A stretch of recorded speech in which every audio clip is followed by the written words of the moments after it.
നമ്മളെല്ലാവരും ആഗ്രഹിക്കുന്ന അതാണല്ലേ.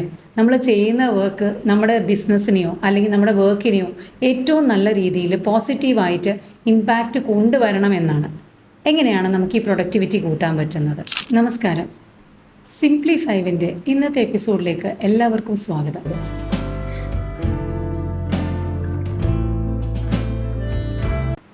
നമ്മുടെ വർക്ക് സ്പേസിൽ വരുന്ന ഓരോ സിറ്റുവേഷൻസിനെ കുറിച്ച് അവെയർനെസ് ക്രിയേറ്റ് ചെയ്യും.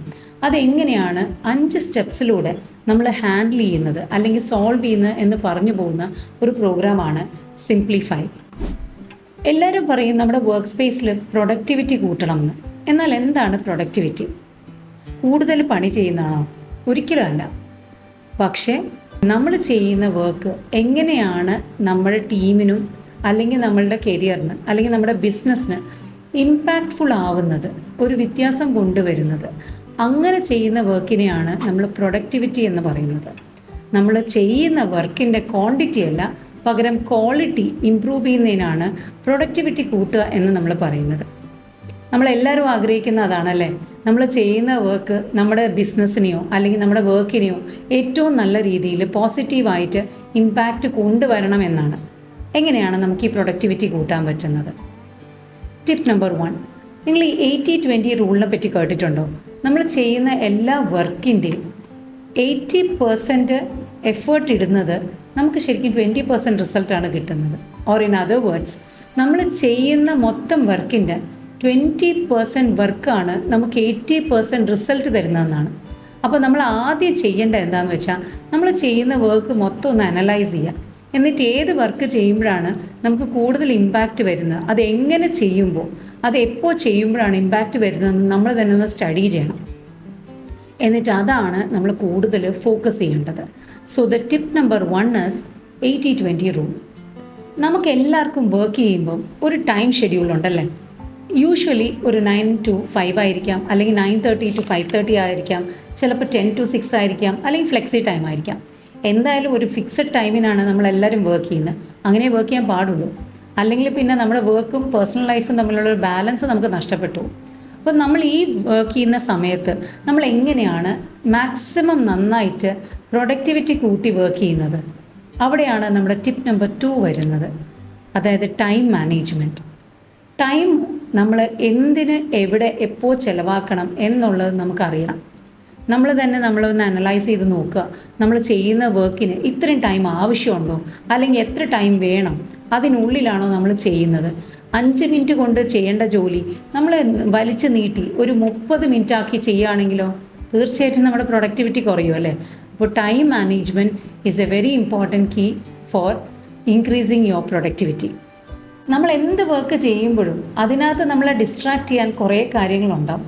വാട്സപ്പ് മെസ്സേജസ്, മ്യൂസിക് കേൾക്കുന്നത് നല്ലതാണ് കേട്ടോ. പക്ഷേ ഭയങ്കര കൂടുതലായിട്ടുള്ള വോളിയത്തിൽ വെച്ച് നമ്മൾ മ്യൂസിക് കേട്ടാൽ നമ്മുടെ പ്രൊഡക്ടിവിറ്റി കൂട്ടുകയല്ല ചെയ്യുന്നത്, അതൊരു ഡിസ്ട്രാക്ഷനായി മാറുകയാണ്. പിന്നെ നമ്മളെ ശല്യം ചെയ്യുന്ന ചിലപ്പോൾ ടീം മെമ്പേഴ്സ് ഉണ്ടാവും, നമുക്ക് പല ഡിസ്ട്രാക്ഷൻ ഉണ്ടാവും. ഭക്ഷണം കഴിക്കാൻ പോകുന്ന ടൈം കൂടുതൽ എടുക്കുന്ന ആൾക്കാരുണ്ടാവും. അപ്പോൾ നമ്മളുടെ ഡിസ്ട്രാക്ഷൻസ് നമ്മളൊന്ന് മ്യൂട്ട് ചെയ്യണം. അതാണ് tip number 3, mute your distractions. നമ്മൾ ചെയ്യുന്ന പല വർക്കും നമ്മൾ തന്നെ ചെയ്യേണ്ടതുണ്ട്. പക്ഷെ ചില വർക്ക് നമുക്ക് ഡെലിഗേറ്റ് ചെയ്ത് മറ്റുള്ള ആൾക്കാർക്ക് കൊടുക്കാൻ പറ്റും. അവർ ചെയ്താലും മതിയാവും. അപ്പോൾ നമ്മൾ ആദ്യം ചെയ്യേണ്ടത് നമ്മൾ ഏതൊക്കെ വർക്ക് ചെയ്യണം, മറ്റുള്ളവർക്ക് ഡെലിഗേറ്റ് ചെയ്യാൻ പറ്റുന്ന വർക്ക് ഏതാണെന്ന് നമ്മൾ ഐഡൻറ്റിഫൈ ചെയ്യണം. എന്നിട്ട് നമ്മളുടെ ടീമിൽ കറക്റ്റായിട്ട് ഡെലിഗേറ്റ് ചെയ്യണം. നമ്മുടെ കൂടെയുള്ള ആൾക്കാർക്ക് പണിയെല്ലാം കൊടുത്ത് നമ്മൾ മിണ്ടാതിരിക്കണം എന്നല്ല അതിൻ്റെ അർത്ഥം കേട്ടോ.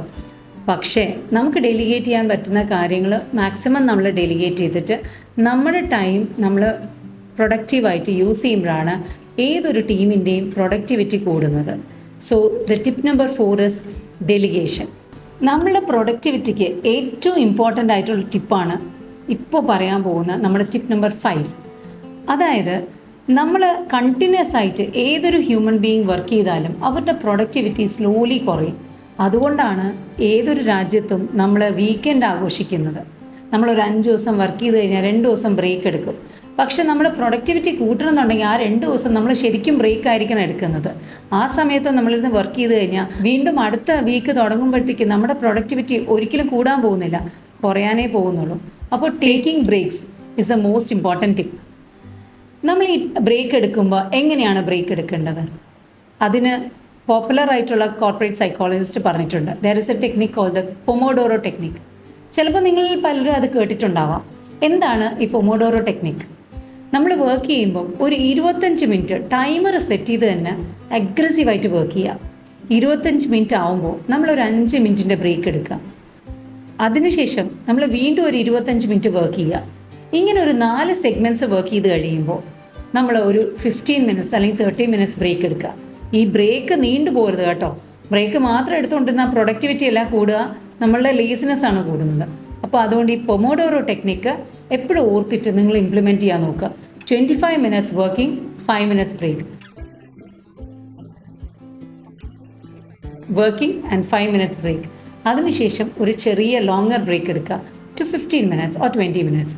ഇങ്ങനെ വർക്ക് ചെയ്ത് കഴിഞ്ഞാൽ നിങ്ങൾക്ക് തന്നെ അറിയാൻ പറ്റും നിങ്ങളുടെ പ്രൊഡക്ടിവിറ്റി ഏറ്റവും ഹയസ്റ്റിലായിരിക്കും വർക്ക് ചെയ്യുന്നത്. ഇത് കേട്ടുകൊണ്ടിരിക്കുന്ന എല്ലാവരുടെയും പ്രൊഡക്ടിവിറ്റി നമ്മൾ പറഞ്ഞ ടിപ്സിലൂടെ ഇംപ്രൂവ് ചെയ്യാൻ പറ്റട്ടെ എന്ന് ആശംസിച്ചുകൊണ്ട്, എല്ലാവർക്കും ഒരു നല്ല ദിവസം ആശംസിച്ചുകൊണ്ട് തൽക്കാലം വിട വാങ്ങട്ടെ. നിങ്ങൾക്കൊപ്പം Sindhu Nandakumar, corporate psychologist, Atmasutra mind care. Thank U.